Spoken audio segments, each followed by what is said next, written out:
Shalom saudara-saudara yang saya kasihi dalam Tuhan Yesus. Kita kembali lagi dalam program Rema, di mana kita membahas bersama-sama firman Tuhan. Firman Tuhan yang hidup, yang menjadi pelita bagi kaki kita dan terang di jalan kita. Sebelum kita bersama-sama merenungkannya, kita angkat doa kita kepada Tuhan. Kami berdoa ya Bapa, kiranya Roh Kudus mengurapi, menolong setiap kami untuk dapat mengenal Tuhan dengan baik dan benar melalui setiap kebenarannya. Di dalam nama Yesus Kristus yang hidup. Amin. Nah, kita sudah berada pada 1 Samuel pasal yang ke-14. Di sini masih bersambung dari pasal yang ke-13, saudara-saudara, yaitu di mana kita bisa melihat tentang peperangan antara orang Israel dan orang Filistin. Dan di pasal yang ke-13 kita melihat bahwa Saul menjadi tidak taat dengan perintah Tuhan melalui Samuel. Sehingga saudara-saudara, sejak dari situ semakin jelaslah bahwa kerajaan di tangan Saul sudah diambil dan diberikan kepada orang lain. Nah, Samuel telah menyatakan hal itu kepada Saul. Nah, setelah peristiwa itu, saudara, bukan berarti sudah selesai peperangan. Dan dijelaskan di sini bahwa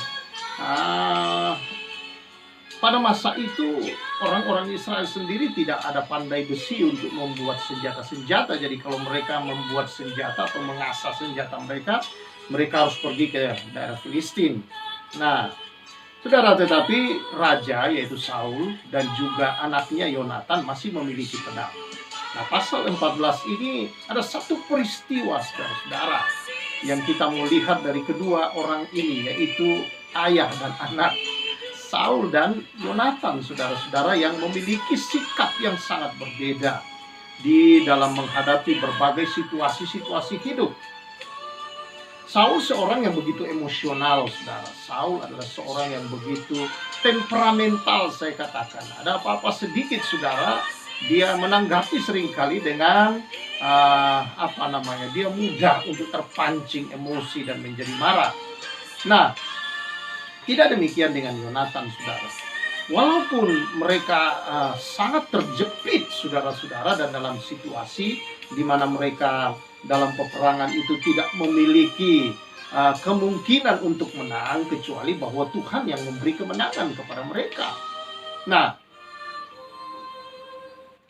di tengah-tengah situasi itu, saudara-saudara, timbul satu perkataan di dalam diri daripada Yonatan, ya, anak daripada Saul. Yonatan ini anak Saul yang begitu lembut orangnya, penuh kasih sayang, saudara-saudara.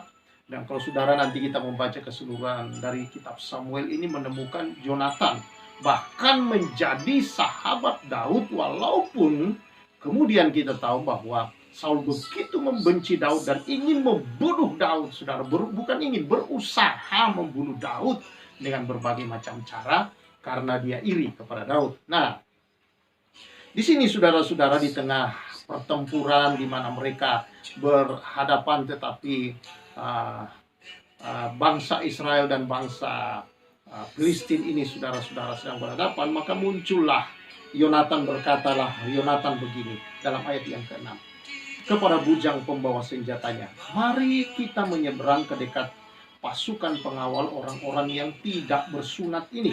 Mungkin Tuhan akan bertindak untuk kita. Sebab bagi Tuhan tidak sukar untuk menolong, baik dengan banyaknya orang maupun dengan sedikit orang."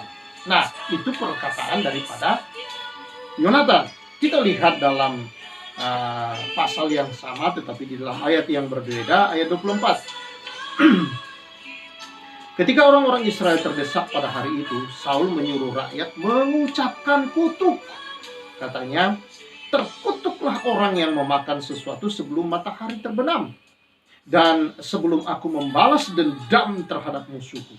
Sebab itu tidak ada seorang pun dari rakyat yang memakan sesuatu." Dan seluruh orang itu sampailah ke suatu hutan, dan di sana ada madu hutan di tanah.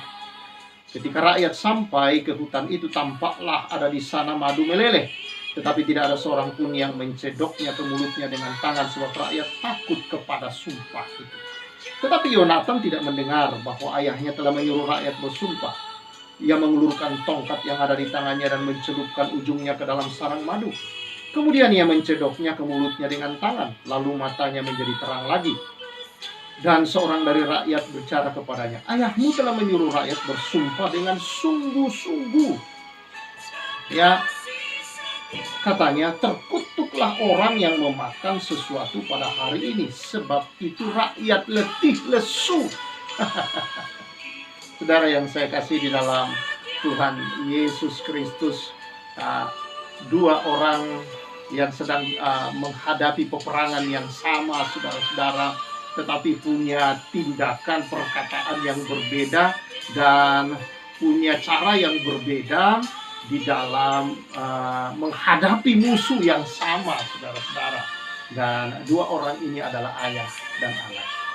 Nah, saudara yang saya kasih di dalam Tuhan Yesus Kristus, rupanya Yonatan mengeluarkan satu perkataan yang membawa kemenangan.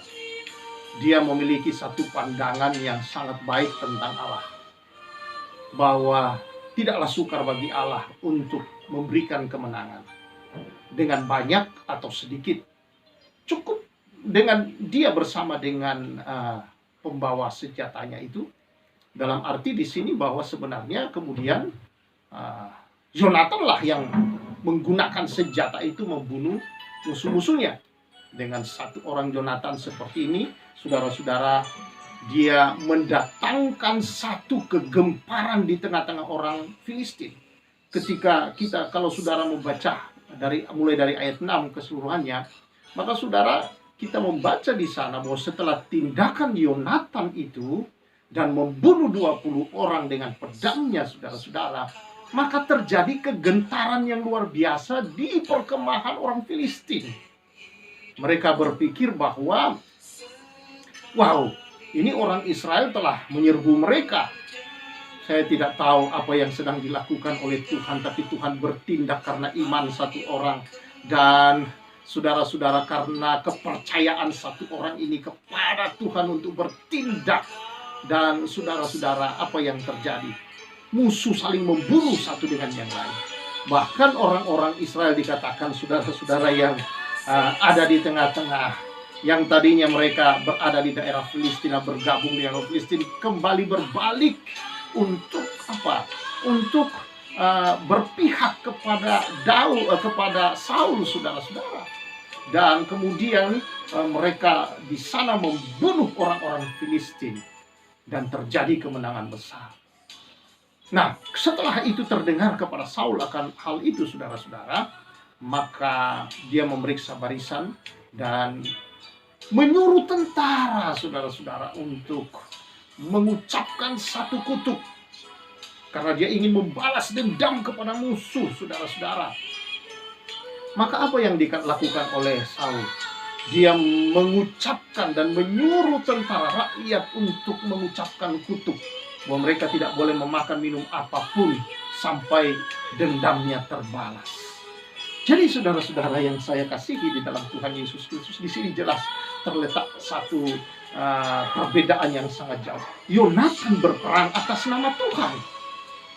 Dia berkata demikian, tidak sukar bagi Tuhan. Karena ini peperangan Tuhan, dia tahu, maka Tuhan, saudara-saudara, dia bersandar kepada Tuhan, memohon tanda, apakah Tuhan mau memberi kemenangan atau tidak. Dan Tuhan beri kemenangan, saudara-saudara. Karena dia, saudara-saudara, mengandalkan Tuhan. Berbeda dengan Saul, dia berperang karena dendam, saudara-saudara. Maka perkataan yang keluar dari orang yang sedang dendam bukan hanya mencelakai dirinya sendiri, tapi mencelakai banyak orang, saudara-saudara. Bahwa kemudian bangsa itu mau berperang dalam keadaan yang letih dan lesu adalah hal yang tidak mungkin.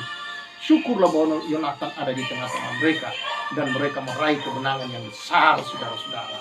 Tindakan yang dilakukan, kebergantungan dan pengharapan iman di dalam diri daripada Yonatan ini, saudara, terhadap Allah, telah mendatangkan kuasa, membuat Allah bertindak, melakukan janjinya untuk memberi kemenangan bagi yang berharap dan bersandar kepada Dia. Walaupun ada raja, saudara, seperti yang kita sudah bahas dalam pasal sebelumnya, Tuhan telah mengangkat raja di tengah mereka. Tetapi bukan berarti bahwa mereka mengabaikan raja di atas segala raja. Tidak. Mereka harus tetap dalam tindakan mereka itu, saudara-saudara, mengandalkan akan raja di atas segala raja yang telah memilih sang raja itu sendiri, mewakili raja di atas segala raja di tengah-tengah dunia untuk memimpin bangsa itu. Tetapi rupanya Saul juga tidak mengerti akan hal itu. Syukurlah ada Yonatan di tengah-tengah mereka yang terus, saudara-saudara, mengerti akan kegerakan ilahi yang sedang terjadi.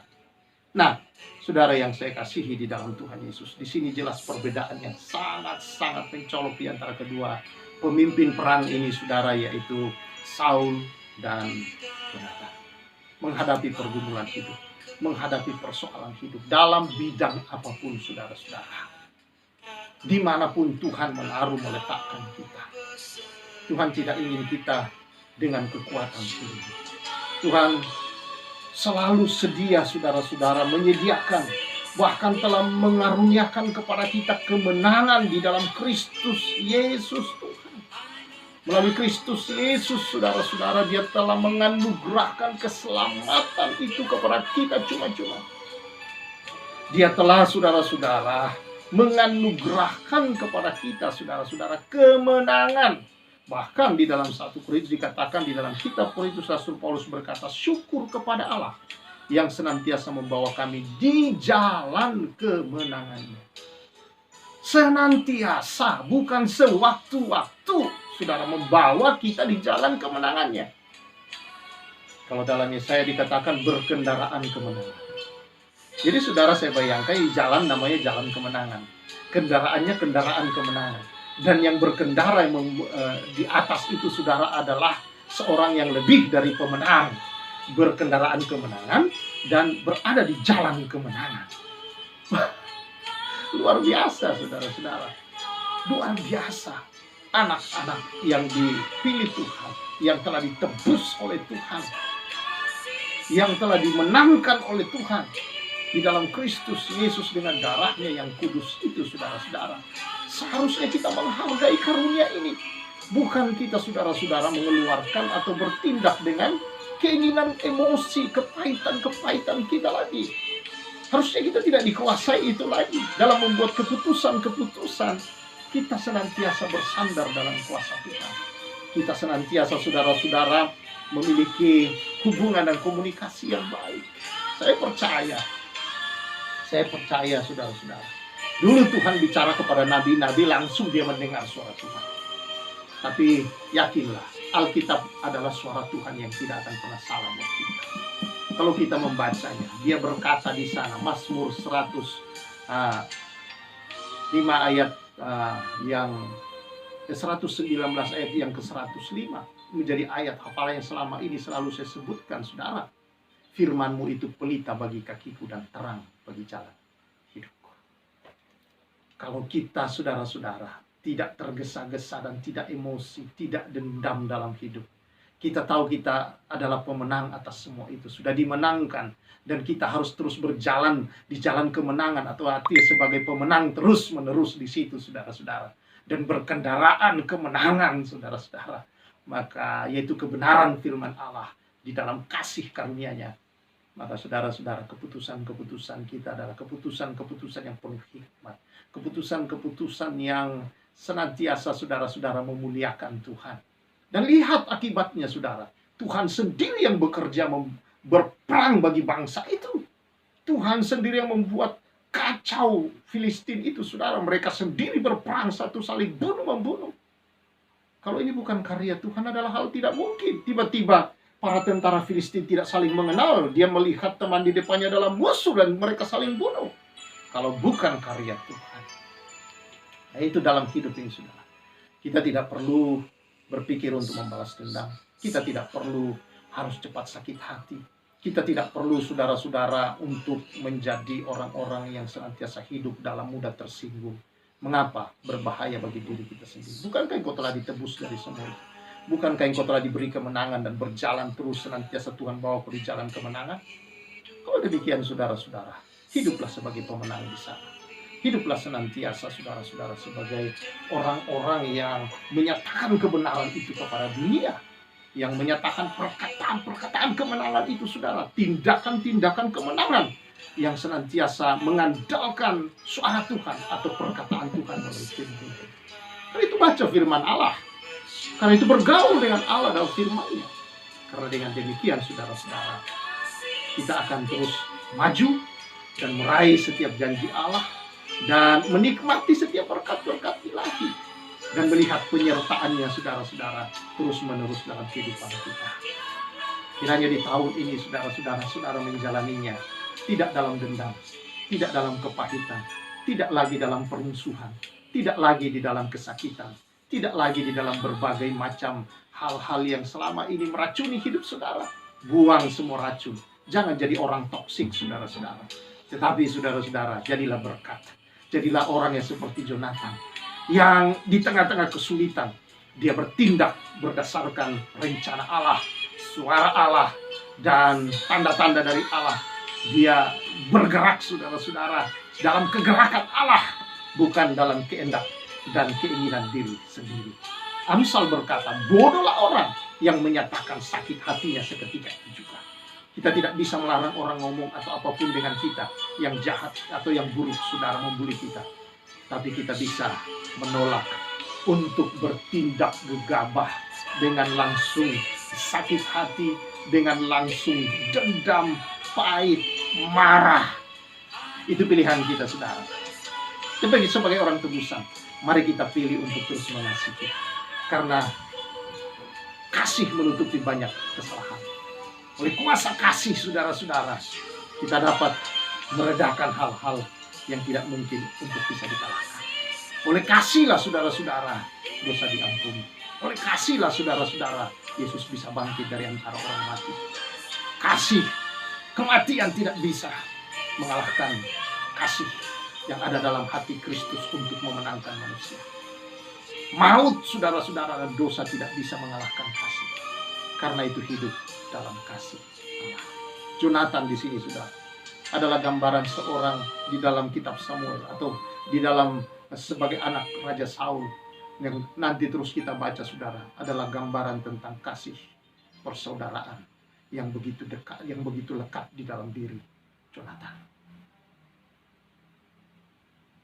Ini yang kita belajar. Sepakatlah dalam hal yang baik. Itu yang kedua. Jonathan bersama dengan pembawa atau bujang pembawa senjatanya bersepakat. Si bujang pembawa senjata ini luar biasa saudara-saudara.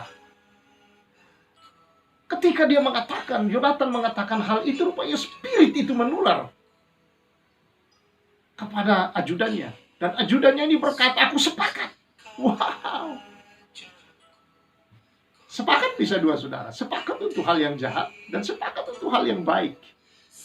Mari kita saudara-saudara di hari-hari ini, kalau kita meraih segala berkat ilahi, kita meraih sukses, kita meraih hal-hal yang baik dalam hidup ini saudara. Duduklah dengan orang-orang di sekelilingmu. Duduklah bersama dengan para pemimpinmu. Duduklah bersama saudara-saudara dengan keluarga atau siapapun. Sepakat untuk hal yang baik. Dan mulai membuang yang buruk. Sepakat saudara-saudara oleh iman kepada Tuhan untuk memulai yang benar. Maka di sepanjang tahun, kalau kita sepakat saudara-saudara, maka kita akan melihat kegerakan Allah yang mungkin tidak pernah kita duga akan terjadi dalam keluarga kita. Terjadi saudara-saudara di dalam tempat pelayanan kita, gereja, di tempat pekerjaan kita, dimanapun organisasi saudara berada, atau di dalam bisnis saudara. Kalau engkau sepakat untuk hal yang baik dengan tulus, maka engkau akan melihat Allah bertindak jauh lebih dari yang kita pikirkan dan doakan. Karena Tuhan berkata sekali lagi, Dia sanggup melimpahkan segala kasih karunia. Bahkan saudara-saudara, melimpahnya engkau dengan kebajikan. berbagai kebajikan. Di tahun ini, begitu Tuhan melimpahi kita dengan anugerah dan kebajikan, saudara-saudara. Untuk kita dapat meraih semua janjinya, untuk kita dapat hidup menikmati segala kemurahannya yang Dia sudah berikan di dalam kebangkitannya dari antara orang mati. Kemenangan itu Dia berikan adalah untuk kita hidup sebagai pemenang hari ini. Tuhan memberkati kita semua. Karena itu, buang semua yang lama. Bangkit, saudara-saudara. Tanggalkan, bersihkan dirimu. Dan mulailah kesepakatan. Pertama dengan dirimu bersama Tuhan. Lalu dengan orang-orang di sekelilingmu. Sepakat untuk berkata baik. Sepakat untuk bertindak benar dan baik. Dan sepakat untuk memuliakan Tuhan senantiasa. Tuhan pasti mencurahkan segala berkat-Nya. Kau meraih, menikmatinya, dan penyertaan Tuhan semakin nyata yang kau rasakan dan lihat sepanjang hari-hari hidupmu. Puji nama Tuhan, saudara-saudara. Hanya kebenaran ini boleh memberkati kita semua. Mari kita berdoa.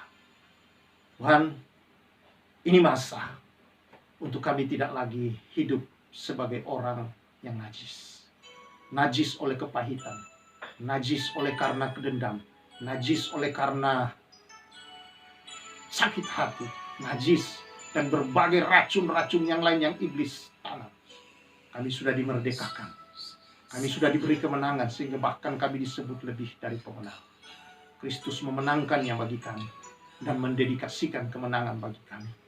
Bahwa tidak ada alasan bagi orang percaya Tuhan untuk tidak menang di segala jalan. Karena itu saudara, buang dari dalam hatimu semua dan hidup dalam kemenangannya. Sepakat dengan Tuhan untuk kami terus maju bersama Tuhan menjadi kebenaran Tuhan di tengah-tengah dunia, menyatakan kuasa-Mu dan memberitakan akan Injil kasih karunia-Mu kepada setiap orang. Karena di dalam kasih karunia kami dimerdekakan dari hukum dosa dan hukum maut. Hanya dalam kasih karunia kami tidak lagi mengikuti dosa, bukan lagi hamba dosa, dan bukan lagi dikuasai oleh maut. Tapi kami hidup sebagai pemenang. Terima kasih. Berkati setiap pendengar di dalam nama Tuhan Yesus. Amin. Kiranya kebenaran ini saudara-saudara memberkati kita semua dan hidup semangat terus dan terus hidup dalam kebenarannya. Tuhan memberkati kita semua. Saya Pastor Samuel menyampaikan salam restorasi.